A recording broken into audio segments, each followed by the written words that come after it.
It's because everything's so subtle. You can walk around a car 2 or 3 times and keep noticing different things as you walk around. When you can do that, I always think we built a car correctly.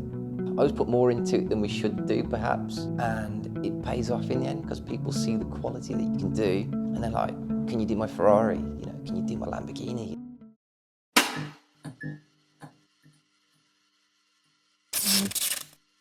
Hey, I'm Darryn Coleman, owner of DC Customs, based in the UK, and this is a 1953 Ford F1 pickup truck. Built it for a customer. Man, I've been into cars for years. When I was 16, I had my mom's old car. That was my first car. That was a 1 litre Austin Metro. I love that car. I mean, it was rubbish. It was built like a tank. Yeah, I wanted to upgrade, so I bought a camper van. Bought that 2.5 years later, restored that on my drive with my dad, got it professionally painted. Won a load of awards with it, got into the Volkswagen scene, and that's what started all of this, really. Got a Volkswagen Beetle, engine on that kept on blowing up, so I ended up putting a Subaru engine conversion in it. Started drag racing, then went from like a 2.2 litre Subaru Legacy engine, put the turbo engine in it, put nitrous on it, and started going bigger turbos and all the rest of it. Then that's really what led me into starting my own business, 16 years ago now. This car is actually owned by 2 brothers, quite local to us. I've built a 67 Mustang for them both before this one, but they always had an inkling for a pickup truck. They saw this, I think they paid about 13 grand for it. It was unfinished, it was rusty. I think it was in like a primer when they bought it. Californian import, so it was pretty dry. You know, it was very dry, but it needed a lot of work. Kind of estimated it, you know, and they said, yeah, let's go for it. They just wanted a driver. They just wanted, because they got the 67 Mustang. I mean, that's beautiful, you know, that's like kind of a usable show car, if you like. They bought this to start restoring it so they could just use it, chuck stuff in the back, just like days out and that. And then one thing led to another, and we ended up building this thing here that we're scared to even touch now, you know. Because it's American metal, it's old American metal anyway, it's nice and thick, because it'd been a dry state. It had dry rust on it, if you like. It was dry, it was rusty, but all that basically just blasted off. So yeah, it's time from the start really. It had the shell, had that media blasted, and the bottom is just normal stuff really. The bottom 6 inches had gone. All the bed, we bought the bed, that was all brand new. The steps brand new, because you can buy everything for these, but everything is in America. So, you know, it's a big shopping list. I only bought all the panels over. But yeah, most of it is original metal. The wings, the front valance, lower sections of the front wings, the bonnet, the doors, it's all, the cab actually, all that is genuine, all the front end really. It's all the back end that is aftermarket. But luckily the aftermarket stuff is still pretty good condition for this. And we've still modified everything as we've gone along to make everything absolutely perfect. Yeah, that was the start of this really. It's when everything's brand new on this, that's the thing. Everything is brand new that we've bought on this. So it's basically a hand-built brand new car that's just gone out and won a load of awards, luckily for us. With the exterior, I say most things were brand new on it. We took a little bit of the trim off, kept some of the trim because we've gone for like a resto custom look on this. We always wanted it to look classy. Now my customer actually wanted it black at first, and I refused to paint it black. I was like, if you want a black one, just go and buy one. You know, everyone's seen a black F1 pickup truck, you know. Plus the amount of polishing, I said, you're always going to be polishing it, you know, because it's such a big thing, you know. Then he went to red. It's like a nice burgundy red. We spent hours at the paint shop trying to find a nice dark maroon red to like that classic look, you know. Couldn't find one at all. So this colour came about, which really, I think is the colour that makes this truck. You know, you could have painted this pink, it would have just looked cheap and naff, you know, or black, it would have, you wouldn't have picked it out from a lineup of cars if it was black, you know. It's this colour that really made it. And all it was is one day we had a load of speed shapes which I'd painted in random colours that I'd just got lying in my paint box. And I says, do you like any of those colours? And he just picked this one. He was like, that's it, you know. And it's actually a BMW standard colour, olive green metallic. And it just really suits it. I think it suits it better on this than it does a BMW, you know. It's an olive green metallic. It looks brown in some lights. It's got a bit of gold in it, green. So it looks like a custom colour, but it's bog standard, which is, it's what you want. It makes our life easier, especially if you get stone chips or scratch it, which hopefully you don't when you're building it, but things happen. So you want something that's easy to blow in and live with, because as I said from the start, this was going to be used. So the bottom 6 inches, that was repaired. The bottom of the wings, all the wings were pretty good. Bonnet had a few repairs where it's just twisted over time, little cracks here, there and everywhere. Engine bay, every hole that we didn't need, that was welded up. Smoothed some of the engine bay out. Inner wings, they were all smoothed as well. The bed, that was all brand new, luckily. That was all really good. The tailgate, latches, they're aftermarket, and that just works absolutely perfect, like a bear claw latches on either side. Just make sure everything just works, dead nice, you know. Running boards, they were bought brand new, like $140 each, so it wasn't worth repairing the old ones. But we chopped either end off and just moved them over, just a few mil, just to wrap around the wings perfectly. The cab, that was really good. Really lucky with the cab, actually. The floors were a little bit rotten. Did little repair panels in there. Transmission tunnel, we'll get into that in a second. With the transmission tunnel, we had to make that fit the new trans that we've got in there. But the rest of it is stock. Dashboard was smoothed a little bit, so we didn't want all the switches on the front. All the switches now hidden underneath, so a load of holes welded up. But yeah, the dash is pretty much stock now, apart from a few modifications. And the glove box has been made completely from scratch, actually, because that houses the airlift performance controller. But yeah, as you look into it, anybody that doesn't know what one of these looks like from stock, they'd pretty much think this came from the factory like this, you know, apart from the obvious, sitting on air ride. Fin air ride actually wasn't so bad on this, because luckily for these, they're really, really popular in the States, so you can buy pretty much everything in kit form. Man, it's like 2,500 hours to build this truck. Probably more than that, actually, but that's all I counted. But there's so much work gone into the chassis on this, which is the bit that you don't see. So we linked it on the back, but before we got into that, we boxed all the chassis in. So all basically the chassis on this is like a C section, and it's just not strong at all. So we basically got thick plate, boxed all that in, had it all laser cut, boxed all the chassis in for extra strength. Front suspension is like a Mustang Series 2 style independent front suspension. You buy that as a kit, but because we'd boxed the chassis, we had to modify that to fit our new chassis. Back end was four-linked, that was all four-link suspension. Again, you can buy it as a kit, but we had to modify it to fit this one. Then you've got the problem where you put the air tank, where you put the compressors and all these little things that you're trying to hide, because we didn't want anything on show. So again, it was more brackets on the chassis to hide the air tank. Twin compressors sat at the back, so they're on a special custom-made mount. All the chassis was powder coated, like an antique silver. Battery, again, hidden on the other side, so we didn't want anything on show, so everything is just hidden, and you don't see anything you don't see all this work that's gone onto this truck. This is the thing. This is why we're at shows, we put all the mirrors underneath. Although it sits on the floor and you can't really see a lot, but if you want to get on your hands and knees, you can see all this detail work that's gone underneath. The engine, that was the biggest, hardest thing to do on this. It would have been easier just to put a small block in there, fuel injection on the top, but they wanted to use it, so they always wanted fuel injection.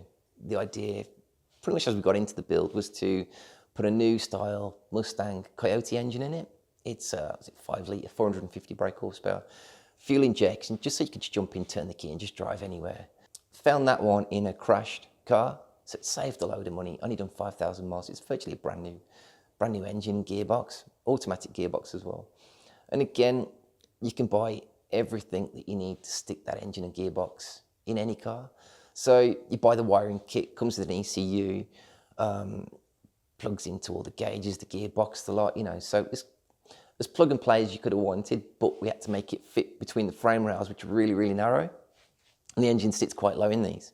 So yeah, you can buy the exhaust, you can buy, you know, power steering kits for everything, you know, and all the rest of it.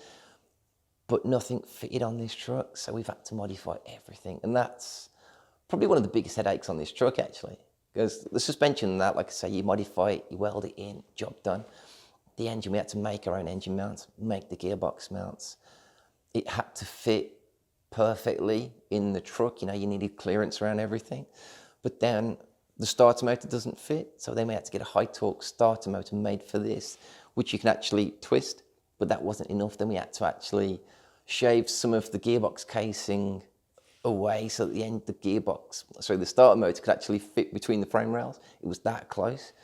But you look at the engine bay, it's half empty. You know, it's a big engine bay, but everything's sat down there between the frame rails, you know. Then you've got the exhaust. Exhaust is custom made, it's all stainless steel front to back, purged, TIG welded. 2 silencers with Range Rover SVR tailpipe tips on it. Side exits through cutouts in the side sills. So they look pretty trick. But yeah, everything you can buy for this, but everything needs modifying, of course, you know.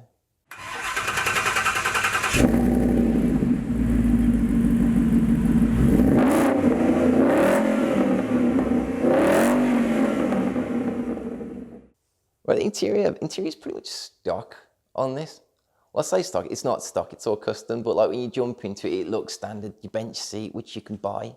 Again, it's off the shelf, you just buy it, comes with the foams, you get it trimmed to match. So that was in there. That's a real nice comfy seat, actually. The base box, there's two 12-inch subs actually behind the front seat. 13.5cm component speakers, so you got some footwell speakers.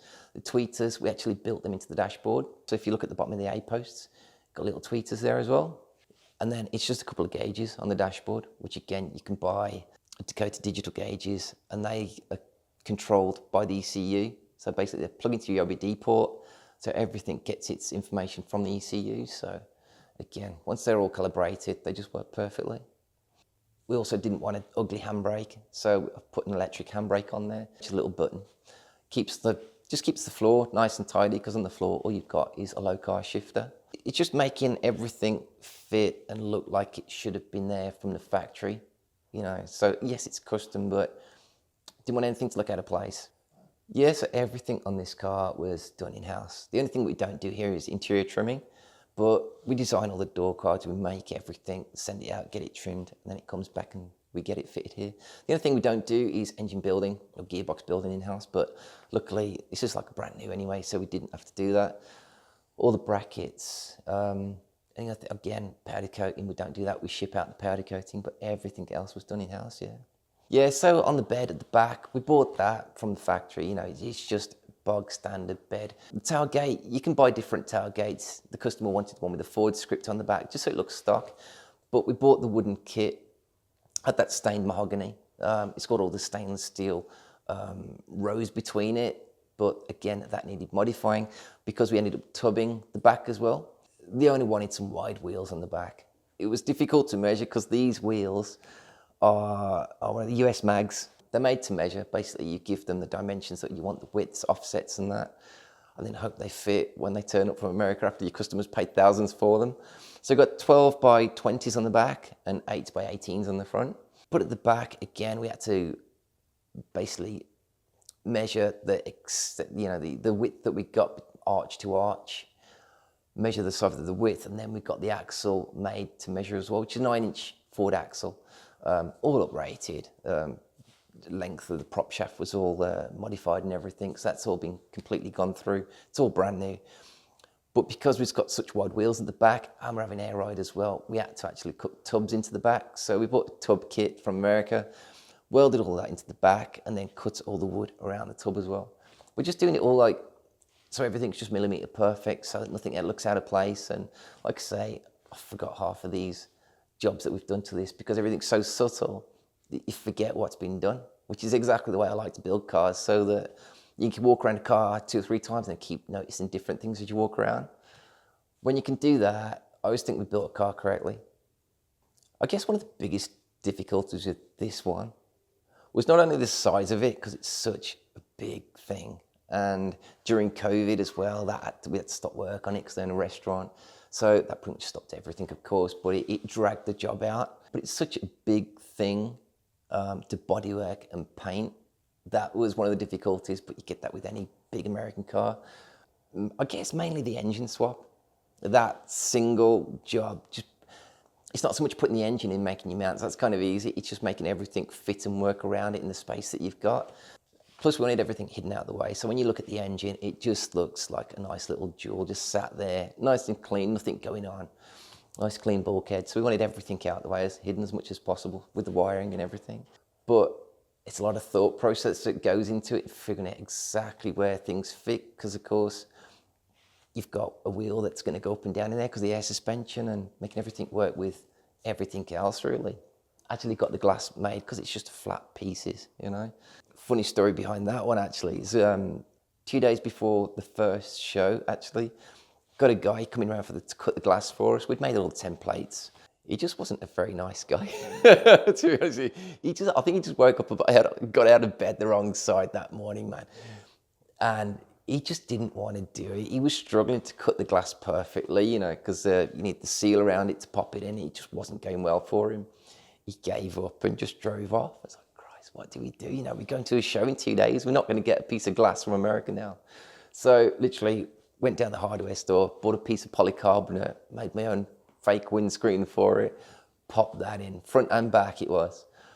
And got it to the show and won Best in Show. Actually, that was the 2 days before tucked at the museum. So I was like, people are going to notice that. And nobody commented on it at all, you know. So it's a bit of polycarbonate for the front and rear screens, and then obviously after the show they could sort it out into glass because we got the perfect template then, of course. So yeah, that was a bit of a headache, but we always find that a day before the show, it's always last minute with every car. No matter what you do, it's always last minute. So I've not heard a bad word said about this at every show we've gone to, which is really, really nice. Like I say, we've had it at loads of shows. You've got people coming up to you saying, without a shadow of a doubt, it's hands down the best car of the show. And for me, that's massive, you know, because, and it's personal opinion, but when you've got thousands of cars at a car show and that's the one that really stands out to them, it doesn't get any better, really. You know, we took it to a few shows. It's won Best of Show at 2 shows. Won Gravity last year. It won Best of Show. Did not expect that at all. There's like over 1,000 cars there. They're all top quality. Best of Show there, and it took at the museum. Best in Show there as well. I think that was the first show that we ever took it to, actually, just after COVID. So I didn't expect that at all. Yeah, everyone loves it. Everyone loves it. There's been a few people wanting to buy it at some of the shows. Unfortunately, they didn't have quite enough money. But I mean, I'm biased, but how can you not like it? You know, it just looks right. And I love the colour, it suits it. Every show you go to, of course, we're driving it. It's been trailered to every single show that's been going to. But literally just done a few miles on it because it's going to be sold. So done a few miles on it just to bed everything in, sort any of the little problems that you might have with any new car that you build. So literally, I think it's got 4 miles on the clock. That's all it's done. And we drive it around the estate a good few times, of course. But yeah, not too many miles in it, but it's quick. I mean, it's a 450 brake horsepower Mustang Coyote engine in it. So I don't know what the 0 to 60 time on this is. It's got I'm guessing 5.5 seconds, something like that, if you got the guts to give it some. It drives lovely, to be fair. It's a bit harsh on the suspension, which, to be fair, we could tweak a little bit. Because when we drive this, we drive it with the air pretty much all the way up.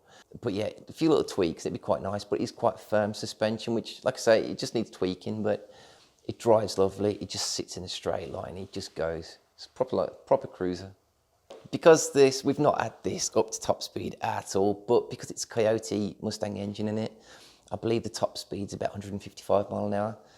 You might be able to get that delimited. You can definitely get this tuned up to more power if you wanted to. So yeah, 450 brake horsepower, it's plenty in this. To be fair, you don't need that much because it's more of a cruiser. It's never going to corner brilliantly, this truck.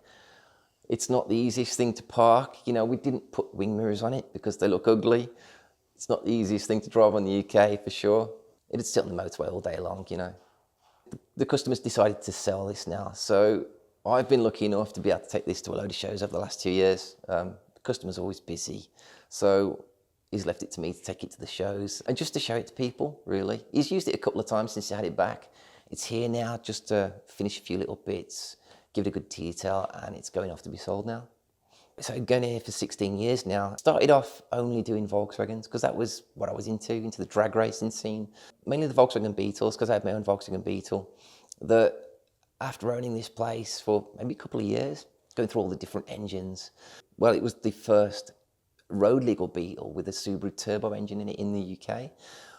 My mate owned the first one in the UK, which was road race car only. So I've got to know my mate for years, and we put nitrous on the cars, and we went for 2.5 turbos.